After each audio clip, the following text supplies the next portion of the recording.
बच्चों, class 7 lesson 5 में हम पढ़ चुके थे। आज हम उसके चैप्टर के बारे में समझेंगे। Question answer. Question number first है इसका, उचित पदेन उत्तरत, अर्थात उचित शब्द में उत्तर दीजिए। अब देखो यहाँ पे आपको ऑप्शन दिया गया है और प्लस आपसे क्वेश्चन का आंसर पूछ रहे हैं।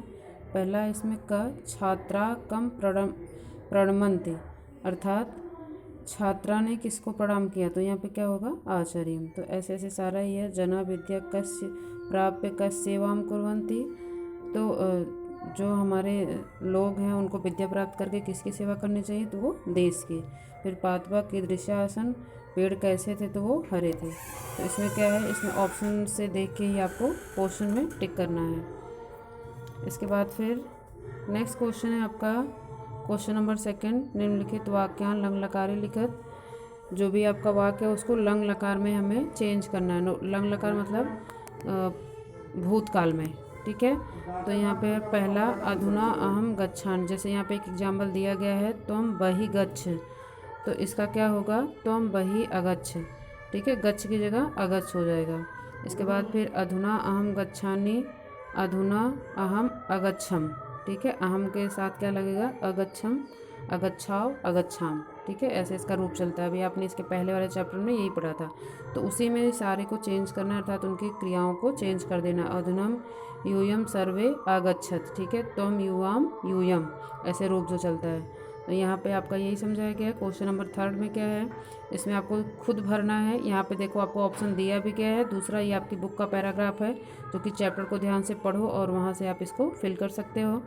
फिर है भाषा व बोधन में फर्स्ट क्वेश्चन, कोष्ठात उचित पदम चित्वा रिक्त स्थान पूर्यति, अर्थात जो आपका कोष्ठक है जो दिया गया है, इसमें आपका ये दिया गया ऑप्शन और उसी को देख के ही आपको भरना है, ठीक है। अब एक चीज़ आपको और बता दूं कि यहाँ पे देखो कुछ, जैसे यहाँ पे सह लिखा हुआ है, सह फिर बहि, तो इनके साथ हमेशा जो स होता है उसके साथ हमेशा तृतीय विभक्ति आती है और जो बहि है उसके साथ पंचमी विभक्ति लगती है। ये नियम है, ठीक है। तो अब इसमें पहला देखेंगे हम। पहला है आपका पिता सह गच्छत, तो इसके साथ कौन सी क्रिया लगेगी, पुत्रेण, अर्थात तृतीय व्यक्ति। जैसे आप राम का रूप याद करते हो, रामा रामो रामा रामम रामो रामाण रामेण रामाभ्याम रामाय, ठीक है। तो ऐसा इसका रूप चलता है। मैंने आपको बताया भी था, आपकी बुक में है ये, तो आपको वहाँ से लर्न करना होगा, तो उसी के अकॉर्डिंग आप इसको कर सकते हो। फिर आपका खा में भी स है, तो जाहिर सी बात है इसमें भी क्या आएगा, शिक्षकेड़। फिर ग है, ग में क्या है, ग में ग है बाला बहि गच्छति, तो बाला में मैंने क्या बताया आपका, सॉरी बहि में क्या होगा आपका, पंचमी विभक्ति होगी। तो इसमें इसका रूप क्या होगा, से रामात, तो ऐसे क्या होगा, गृहात हो जाएगा, ठीक है। इसके बाद फिर छात्रा सह भ्रमणाय गच्छन्ति, अब यहाँ भी सह आया तो फिर आचार्येण वयम बहितिष्ठाम, तो यहाँ भी कक्षाया, ठीक है, क्योंकि ये वयम है अर्थात बहुवचन में, तो उसी के अकॉर्डिंग इसका रूप भी चेंज हो जाता है। अगर एक वचन में है तो एक वचन में, द्विवचन में द्विवचन में, बहुवचन में है तो बहुवचन में। फिर च है त्वम बहि किमर्थम क्रीडस, तो यहाँ पे क्या हो जाएगा, उद्यानात, क्योंकि बहि है। इसके बाद फिर छ है बालका नमन्ति, तो यहाँ पे क्या होगा आपका द्वितीय व्यक्ति, क्योंकि नमस्कार के योग में द्वितीय व्यक्ति होती है, ठीक है। तो ये आपका जैसे आपकी क्रिया उसी के अकॉर्डिंग आपको, या फिर यहाँ पे कुछ रूल्स दिए गए थे जैसे ये है, तो उसके साथ उसी के अकॉर्डिंग आपको क्रिया लगानी थी। सह के साथ क्या रहेगी, तृतीय, बहि के साथ पंचमी और नमक के साथ द्वितीय व्यक्ति लगती है। फिर क्वेश्चन नंबर सेकंड है, इसमें आपको लोट लकार में प्रयोग करना है, ठीक है। निम्नलिखित वाक्यों में क्रिया पूर्ति उचित लोट लकार अर्थात आज्ञा अर्थ में कीजिए। फिर का है आपका वयम सर्वे अत्र, तो इसमें क्या हो जाएगा, तिष्ठाम।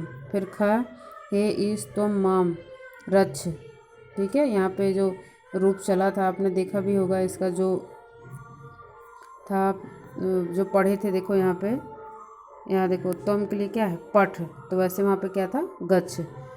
अब फिर क्या होगा, अगर तुम दोनों हो गए तो यहाँ पे पठतम है, तो यहाँ वहाँ पे क्या हो जाएगा, गच्छतम, और फिर यहाँ पे गच्छत, ठीक है। जैसे ये रूप है वैसे ही वो भी चलेगा। इसके बाद फिर यहाँ पे रक्ष हो गया। फिर नेक्स्ट पेज, ये आपका यहाँ पे ग है, भो बालका त्वम गृहम, यहाँ पे गच्छ हो गया। भो छात्र अत्र आगच्छत, ठीक है। इसके बाद फिर यूयम कंदुकेन क्रीडत, तुम सब खेलो, ये आपके तो बुक में ही था। फिर तुम अस्मान कर्तव्यान वध, अर्थात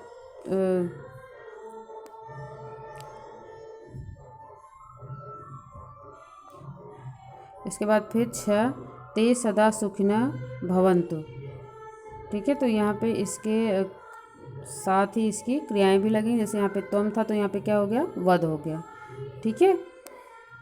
और यहाँ पे एक चीज़ हमें ध्यान रखनी है, जो चीज़ें याद रखें, आपकी बुक में हमेशा दिया रहता है, उसको भी हमेशा आप पढ़ लिया करो।